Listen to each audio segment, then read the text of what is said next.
People power. Apa yang kita semua bayangkan ketika mendengar kata people power? Kalau saya membayangkan people power ini tergantung kondisi dan situasi. Ada kondisi dan situasi yang membuat saya mendukung people power itu. Ada juga saatnya saya menolaknya.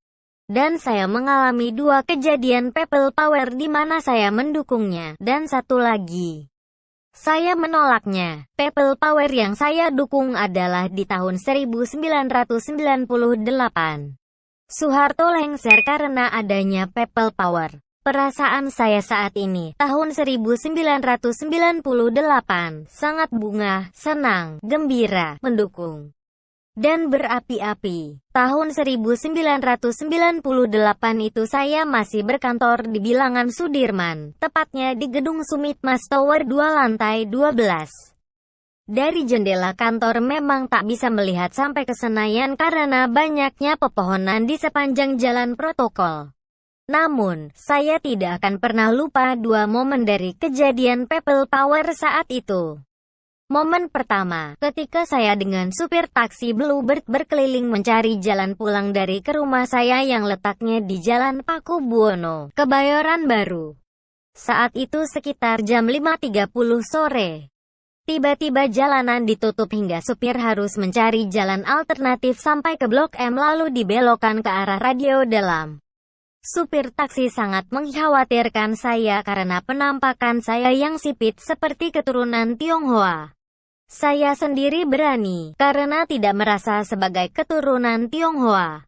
Tapi si supir tidak berani jadi setiap melintas daerah yang banyak orang dengan alat pemukul dan lain-lain, selalu dia belokkan untuk menghindar. Walhasil, yang biasanya dari kantor ke rumah hanya 15 menit saja, hari ini lebih dari 3 jam.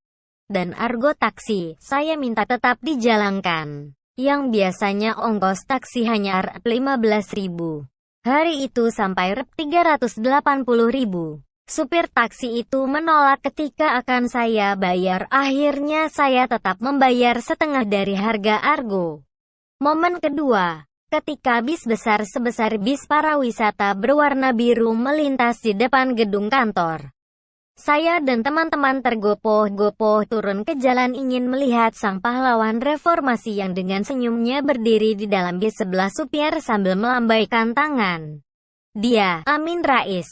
Saya merinding melihatnya. Saya pun ikut melambaikan tangan seperti yang lainnya. Tapi jujur saja, saya tidak tahu apakah Amin Rais yang sudah berhasil menggerakkan people power saat itu atau para mahasiswa. Saat itu saya merasakan betapa powerfulnya menjadi rakyat karena berhasil melengsarkan orang terkuat di Indonesia yang berkuasa selama 32 tahun.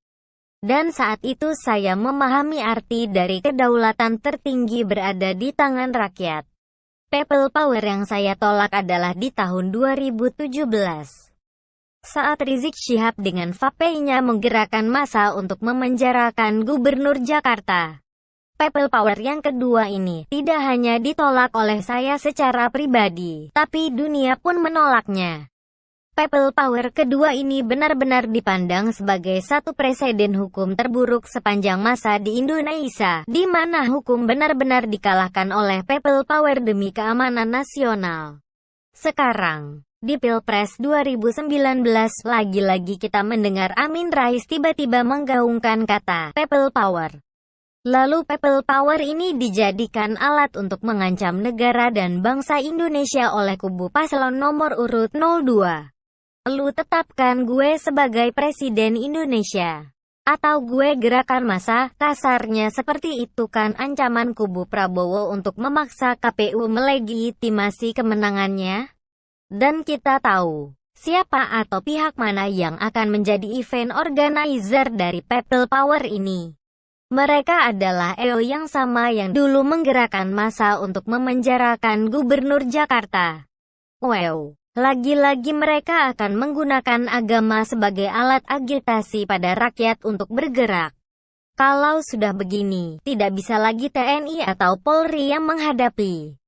Hanya barisan Ansor Serbaguna atau Banser yang bisa menghadapi mereka. Dua kelompok yang sama-sama membela agama. Tapi, tunggu dulu. Ternyata Presiden Jokowi tidak sepemikiran dengan kita-kita. Dan sebenarnya baru nanti malam, di acara Mata Najwa, Presiden Jokowi baru akan menerangkan tentang apa dan bagaimana tanggapan Presiden Indonesia ini terhadap ancaman people power kubu Prabowo. Tapi di video pendek berdurasi hanya 30 detik dari iklan acara Mata Najwa, Jokowi menjawab dengan tegas pertanyaan Najwa. Sejumlah pihak menilai orasi-orasi itu bernada provokatif, menyebutkan kata people power, dan Jokowi menjawab, orang menggunakan hak pilihnya, itu yang disebut people power. Gila. Kalian paham apa pesan yang Jokowi sampaikan dengan kalimat yang hanya terdiri dari 9 kata itu?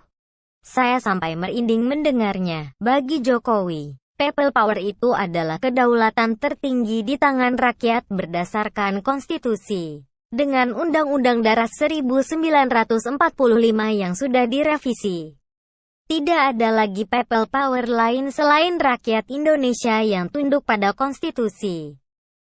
Dan ketika Jokowi ditanya oleh Najwa soal salah input data C1, kemudian dinilai menguntungkan petahana, Jokowi menjawab dengan singkat, KPU sangat netral.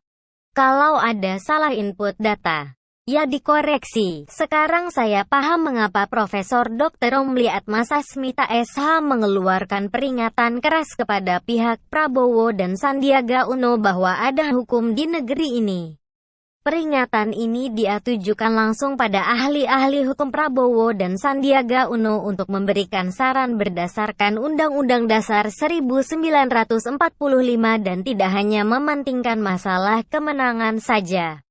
Pernyataan Prabowo bersangkutan dengan kemenangan dan mendeklarasikan dirinya sebagai Presiden dan Wakil Presiden RI yang sah sebelum dinyatakan hasil pemilu tanggal 22 Mei yang akan datang telah melanggar Konstitusi UUD 1945 Pasal 22E Ayat 5, Pasal 280 Ayat 2 UU Pemilu dan Pasal 107 KUHP. Pasal 22E Ayat 5 berbunyi, pemilihan umum diselenggarakan oleh suatu komisi pemilihan umum yang bersifat nasional, tetap, dan mandiri. Pasal 280 Ayat 2 UU Pemilu berbunyi, pelaksana, peserta, dan tim kampanye dilarang melakukan kegiatan yang membahayakan keutuhan negara kesatuan Republik Indonesia, menghina seseorang, agama, suku, ras, golongan, calon, dan atau peserta pemilu yang lain. Adapun Pasal 107 KUHP berbunyi sebagai berikut. 1.